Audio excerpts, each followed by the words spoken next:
বাস্তুশাস্ত্র অনুসরণ করলে জীবনে সৌভাগ্য এবং সমৃদ্ধি আনার সুযোগ পাওয়া যায়, তবে কিছু সাধারণ ভুল থেকে সাবধান থাকা প্রয়োজন, কারণ এগুলো আপনার আর্থিক পরিস্থিতি এবং পারিবারিক সম্পর্কের উপর প্রভাব ফেলতে পারে।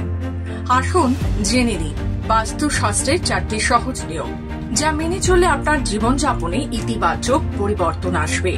প্রবেশদ্বারের কাছে ডাস্টবিন রাখা যাবে না। বাস্তুশাস্ত্র অনুযায়ী বাড়ির মুখ্য দরজা বা প্রবেশদ্বারে ডাস্টবিন রাখা একদম নিষিদ্ধ। নেগেটিভ শক্তির প্রবাহ এতে পারে। দেবী লক্ষ্মী রেগে যান, যার ফলে আর্থিক সংকট এবং হতাশা বাড়তে পারে। এর পরিবর্তে প্রবেশদ্বারটি সবসময় পরিষ্কার রাখুন। সন্ধেবেলায় ঘি বা তেলের প্রদীপ জ্বালানো অভ্যেস করুন। খাওয়ার আগে হাত পা ধুয়ে খাবার খান। বাস্তুশাস্ত্রের মতে খাবার খাওয়ার আগে হাত পা ধুয়ে নিলে জীবনে ইতিবাচক পরিবর্তন আসে।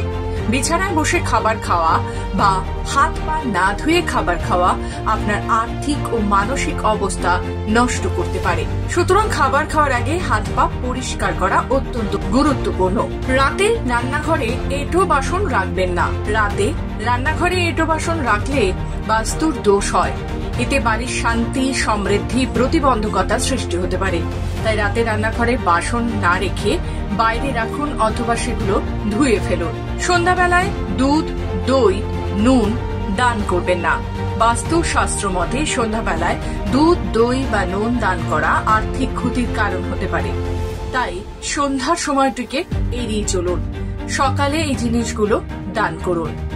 এই সহজ নিয়ম অনুসরণ করলে আপনি বাস্তুদোষ থেকে মুক্তি পেতে পারেন এবং আপনার জীবনযাত্রায় সুখ ও সমৃদ্ধি ভরে উঠতে পারে।